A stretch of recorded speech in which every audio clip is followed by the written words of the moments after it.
Será que Portugal tem futuro? E, no fundo, a discussão que nós temos que ter é que tipo de futuro é que queremos para nós, para o nosso país, para a nossa sociedade. E nesse sentido, os vários elementos que ali estão, economia, integração e democracia, fazem parte das escolhas que nós temos pela frente. Escolhas que vão incidir na forma como vamos organizar a economia para que ela sirva a democracia, os cidadãos, as suas necessidades, e se isso é possível fazê-lo e em que termos uma relação com outros países da Europa e que tipo de integração é que é compatível com este binómio autonomia e democracia. Aqui há tempos, aliás, se calhar podíamos referir já que tanto Merkel como Schäuble e Mário Draghi, aqui há tempos também apelou na mesma direção. Nós temos, da parte de algumas instâncias da União Europeia, em particular de Berlim, mas também de Bruxelas e de Frankfurt, temos alguma abertura a maior integração e apelam a maior integração. Essa maior integração pressupõe, evidentemente, um controle dos orçamentos dos vários países. E estão dispostos até a fazer algumas concessões do ponto de vista do deslizar do equilíbrio orçamental para horizontes um pouco mais adiante, se, em contrapartida, se verificarem as chamadas reformas estruturais. Entenda-se por reformas estruturais tudo aquilo que diz respeito à transformação das sociedades segundo as leis do mercado. E, portanto, o trabalho é uma mercadoria como outra qualquer, que deve ter um mercado com procura e oferta, sem interferências do Estado, o menor tipo de interferências possível, de preferência sem sindicatos, claro, porque isso significa dar poder negocial aos trabalhadores, e do que se trata é justamente de não terem poder para que o seu preço, o preço do trabalho, deixe ao nível do preço de equilíbrio. Quer dizer, todos que quiserem trabalhar têm trabalho, mas ao preço que o mercado vier a formar. Portanto, salários mínimos, coisa horrível, porque impede e dá rigidez ao mercado de trabalho, e subsídios de desemprego, quanto menos e mais fácil, quanto menos subsídios e menos tempo forem pagos e for mais fácil de despedir, evidentemente, não sei se algo... evidentemente que quanto mais flexível, como costumam dizer, for o mercado de trabalho, isso mais emprego há, será muito melhor para todos. Dito de uma forma muito simples, o projeto da União Europeia, tal como está neste momento, é o projeto de fazer regressar o mercado de trabalho ao século XIX. E isso são as reformas estruturais. Portanto, a Itália ainda não fez que chegue, a França parece que também não, e estão a receber reprimendas por não o fazerem. A Grécia está num braço de ferro negocial para receber a última tranche do seu chamado resgate, porque ainda não fez todas as reformas estruturais que deveria ter feito.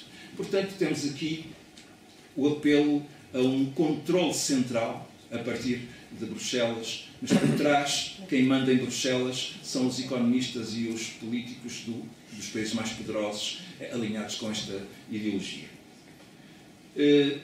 Aparentemente, se não se pode usar a política orçamental para salvar o euro dinamizando a economia, evidentemente há aí um programa de investimento proposto por Jean-Claude Juncker que não passa de engenharia financeira. Os Estados entram com um pouquinho de dinheiro e depois, a partir de idas aos mercados e alavancagens sucessivas e envolvendo wishful thinking, desejando que os privados entrem no processo, acabaremos por ter umas centenas de milhões de euros que serão o investimento que será feito. Obviamente que isto é o mesmo que nada. É mais engenharia financeira, os privados não vão entrar neste processo porque, decididamente, os privados não arriscam em tempo de quase depressão e, portanto, é mais uma bandeira de propaganda de que, afinal, a União Europeia pode fazer alguma coisa pela periferia. Portanto, não há política orçamental, ela está proibida pelos tratados. A única coisa que pode, quando muito, deixar-se é resvalar um bocadinho o déficit para que os chamados estabilizadores automáticos, os subsídios de desemprego sejam pagos, e isso permite almofadar um bocadinho a procura para que ela não tenha um solavanco tão brutal, mas isso não é política económica, isso não é política orçamental efetiva. Estamos muito longe da política orçamental de Roosevelt para combater a Grande Depressão. Portanto, não podemos recorrer à política orçamental, tudo isto está blindado nos tratados. Deposita-se muita esperança na política monetária e, portanto, Mário Draghi é visto por muitos como o salvador do euro. O que ele se propõe fazer é injetar dinheiro, liquidez nos bancos, mas não o pode fazer na escala que a Reserva Federal norte-americana fez, porque, por simplesmente, está vigiado também pelo mandato do Banco Central, que não pode confundir a sua intervenção com política orçamental. Não pode desatar a comprar dívida pública dos Estados, pelo menos numa escala tal que pareça que, no fundo, está a financiar os Estados. Tem o Tribunal Constitucional Alemão à perna, tem os olhares da opinião pública alemã sobre ele diz que vai salvar, mas anda a dizer já há muito tempo, e quando, de facto, começar a injetar liquidez, vai ser numa escala mais pequena do que noutros países, como o Japão ou os Estados Unidos ou a Inglaterra. Mas, seja como for, o que ele vier a injetar de liquidez é para adicionar à liquidez que já existe nos mercados e que está a alimentar bolhas especulativas de várias natureza.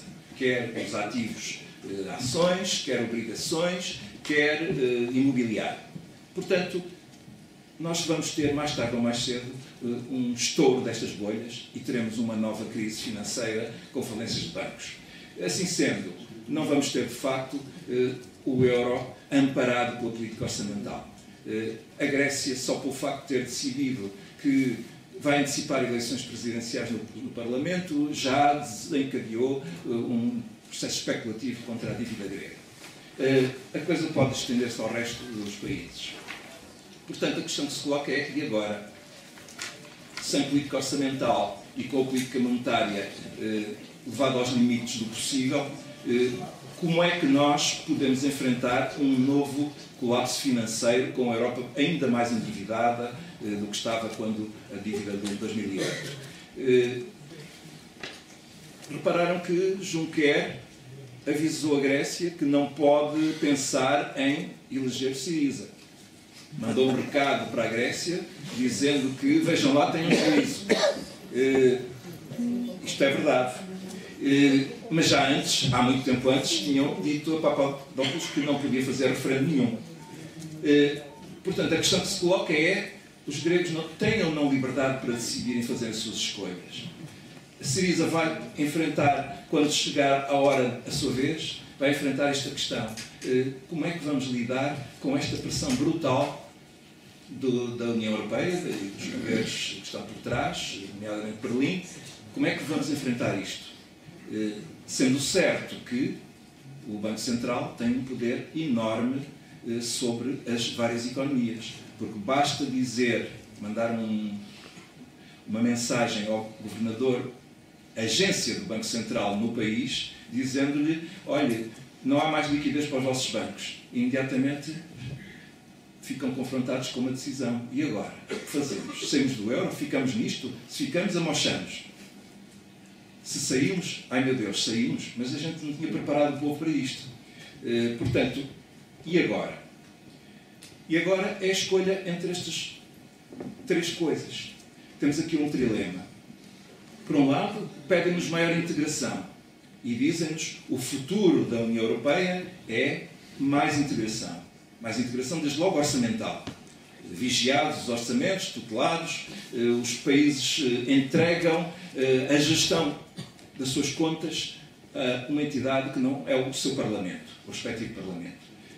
Por outro lado, nós temos uma realidade que é o Estado-nação e bem desejaríamos que estes Estados-nação fossem um espaço de democracia viva, participada, em que os cidadãos se sentissem donos do seu destino. Mas destes três, não podemos ter três, só podemos escolher dois. O que Juncker está a dizer aos gregos é: vocês finjam que fazem democracia, mas no essencial, para continuarem como um Estado mais integrado e de futuro dentro desta integração europeia, vocês não podem escolher nenhum projeto político que proponha, por exemplo, não cumprir o tratado orçamental, que diga que quer reduzir a dívida, etc., renegociar, etc., etc. Portanto, padrões semelhantes para toda a gente, se possível, a revisão das constituições dos vários países para integrarem a regra de ouro, e se não for assim, pelo menos uma lei que não seja facilmente revogável por qualquer novo governo. Portanto, negação da democracia. A democracia não é compatível com a integração que temos neste momento. E, de facto, os capitais, porque os Estados estão a ser financiados pelos mercados financeiros, os capitais é que ditam qual é a política. Aliás, o Syriza fez uma reunião há pouco tempo na City, em Londres, com gente da finança, e quando acabou a reunião, um dos participantes de um fundo de capital de investimento mandou um e-mail ou uma mensagem por Facebook ou Twitter a toda a gente dizendo: estes tipos são loucos, estes tipos ainda são piores que os comunistas, porque ao menos os comunistas sabem exatamente o que querem, e estes nem isso. Portanto, a ordem dizia a mensagem, é vender já. Portanto, títulos da dívida pública, quanto mais rápido forem vendidos, quer dizer que o preço dos títulos baixa e a taxa de juros implícita na transação sobe. E sobe brutalmente. Já está em 10%. Portanto, podemos recusar isto, evidentemente. Espero bem que o Syriza recuse. Mas ao recusar, tem que estar preparado para deixar cair a maior integração. A menos que, eventualmente, o Syriza defenda a federalização da Europa. E, nesse caso, pode deixar cair o Estado-nação, assume que vai haver uma democracia federal de tipo mais genuíno, com votos e eleições do Presidente da União Europeia e partidos europeus. Vamos ter, portanto, mais democracia, mas não à escala nacional, uma democracia europeia. O que significa que escolhemos os dois vértices, maior integração económica e financeira, que também passa a ser integração política, teremos um orçamento da União Europeia e teremos democracia, como nos Estados Unidos, no Brasil, na Alemanha, Estados federais com democracia. Portanto, podemos escolher justamente dois vértices, maior integração e democracia, mas deixamos cair o Estado-nação. Nessa situação, os Estados-nação passariam a ter um estatuto semelhante ao da região autónoma dos Açores e da Madeira, portanto, com o seu orçamentozinho, mas sem espaço de política económica autónoma. Ou bem, achamos que isto não tem viabilidade, que a democracia precisa de ser um espaço de deliberação em que nos entendemos falando a mesma língua, percebendo-nos e discutindo, porque temos um património comum de cultura, de língua e de vivência partilhada, e nesse caso achamos que não temos forçosamente que ir por esse caminho e podemos reduzir esta integração, portanto, fazer alguma marcha atrás no processo e escolher os outros dois vértices, Estado-nação, democracia plena, mas prejudicando o terceiro vértice da integração. No fundo, temos aqui escolhas a fazer importantes. Estamos, neste momento, numa Europa germanizada. E o vértice maior integração económica e financeira e Estado-nação são os dois vértices que temos neste momento, estando a democracia a ser gravemente prejudicada. O que é que queremos para Portugal? Que futuro é que queremos para nós? Uns quererão rapidamente o federalismo.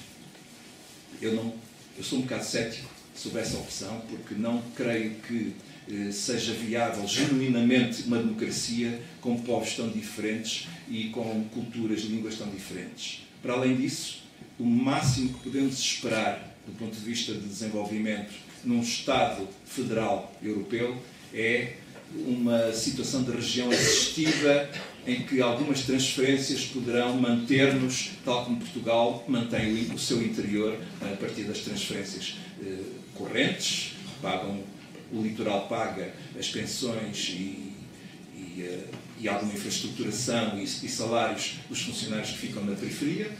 Teremos, portanto, um Portugal arranjadinho, mas dependente e assistido.